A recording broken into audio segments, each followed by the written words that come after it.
कैसे हैं आप सब? उम्मीद करती हूँ आप लोग अच्छे होंगे। आज आपकी वर्कशीट नंबर 31 आई है, इसे अच्छे से लेबल कीजिए, डेट डालिए, क्लास, सब्जेक्ट, अपना नाम, अपने टीचर का नाम लिख लीजिए। आज हम लोग पढ़ने वाले हैं पौधों को जानिए। जड़। किसी पौधे में जड़ मिट्टी के अंदर उपस्थित होती है। पौधे में जड़ तंत्र दो प्रकार के होते हैं, एक होता है मूसला जड़ और दूसरा होता है रेशेदार जड़। ठीक है, ये देखिए, ये आपको फ्लो चार्ट दिया गया है। जड़ एक होती है मूसला जड़ और दूसरी होती है आपकी रेशेदार जड़। मूसला जड़ कहाँ होती है? जैसे सेम या आम के पेड़ में, गेहूं या मक्का के पेड़ में। ठीक है, देखिए लिखा है, खुले मैदान में जाइए, कुछ खरपतवार पौधों को मिट्टी से खोद कर निकालिए। यानी जो आपकी घास फूस होती है ना, उसको खोद कर निकालिए। क्या ये घास आसानी से निकल जाती है? तो हाँ, ये घास आसानी से निकल जाती है। ठीक है, यहाँ बोलते हैं आगे, 3 या 4 चने के बीज को गोली रुई से क्या करिए? गीली रुई में रखिए। पानी डालकर रुई को हमेशा नम रखिए जब तक कि बीज के अंकुरित होकर नवोदित ना बन जाए। यानी कि जब तक कि उसके अंदर से अंकुर ना निकलने लगे तब तक कि आप उसे गीला ही रखें। 1 सप्ताह बाद उन्हें खींचकर रुई से बाहर निकालने का प्रयास करिए। क्या आप जड़ों को रुई से आसानी से निकाल पाते हैं? नहीं। ठीक है, तो आप इसे आसानी से नहीं निकाल सकते हैं। तो देखिए यहाँ लिखा हुआ है, यदि आपने नहीं कहा है तो आपने ठीक कहा है, ये आसानी से नहीं खींचती। लेकिन बेटा ये आसानी से खींच जाती। जो घास होती है ना, ये ऊपर होती है और ये आसानी से निकल जाती है। ठीक है, लेकिन ये वाला कि जड़ों को आसानी से, रुई को जो है, रुई में जो जड़ें हैं उनको आसानी से निकालना आसान नहीं है। अर्थात कि जड़ पौधों को मिट्टी से मजबूती से जकड़ कर रखती है। इन मिट्टी में पौधों का स्थायित्व कहा जाता है, यानी कि वो चीज़ जो पौधों को मिट्टी में जकड़ के रखे। ठीक है, क्रियाकलाप दिया गया है, किसी खुले मैदान में एक जैसे 2 खरपतवार लीजिए।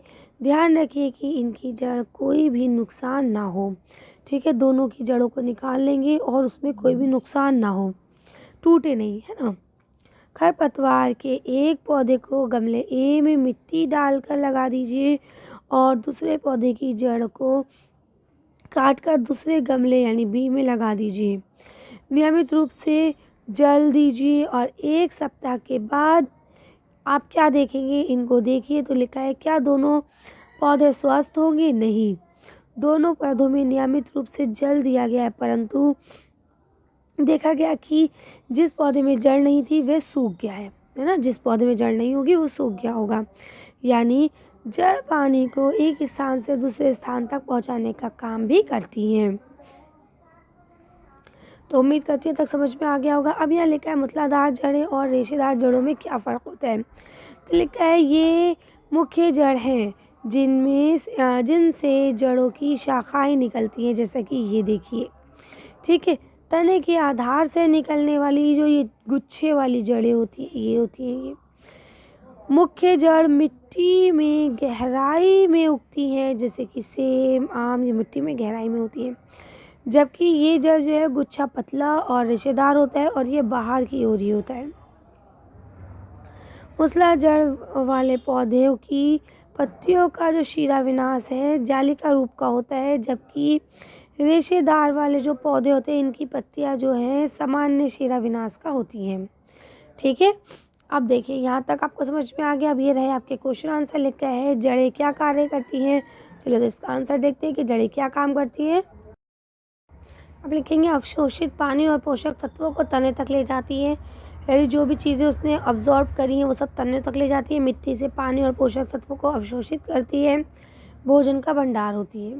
ठीक है, अब देखिए यहाँ आपको दूसरा क्वेश्चन लिखा हुआ है, मूसला जड़ों और रेशेदार जड़ों में अंतर लिखें। तो देखिए दोनों में अंतर अभी हम पढ़ चुके हैं। ये अंतर आप यहाँ से आसानी से लिख लेंगे कि भाई ये गुच्छेदार नहीं होती हैं, ये गुच्छेदार होती है, ये ज़मीन में गहराई से होती है, ये बाहर की तरफ होती है ना। कर लेंगे। इसमें आपके रिक्त स्थान है, इसमें 4 आपको दिए गए, तो चारों मैं आपको एक साथ दिखाऊंगी, आप वहीं से देख लीजिएगा डायरेक्ट। चलिए तो इसका आंसर देखते हैं, वीडियो को फिनिश करेंगे। तो देखिए अब आप यहाँ पे इसको चारों के मैंने आंसर लिख दिए हैं, तो आप लोग देख पा रहे हैं आसानी से। यहाँ पे 2 प्रकार आ जाएगा, यहाँ उपस्थित हो जाएगा, मिट्टी के अंदर उपस्थित होती है। ठीक है, तो यहाँ पे लिखेंगे मुसला जड़ें, है ना। इसके अलावा यहाँ पे देखिए शीरा विनाश लिखा हुआ है। तो यहाँ पे सारे आपके मैंने फिलअप लिख दिए हैं, आप लोग यहाँ से डायरेक्ट उतार लेंगे। चलिए तो आज की वर्कशीट को हम लोग यही खत्म करते हैं। इस वीडियो में बस इतना ही। अगर आपको हमारी वीडियो पसंद आई हो तो प्लीज़ इसे लाइक और शेयर करें। अगर अभी तक आपने मेरे चैनल को सब्सक्राइब नहीं किया तो प्लीज़ मेरे चैनल को सब्सक्राइब करें। Thank you for watching.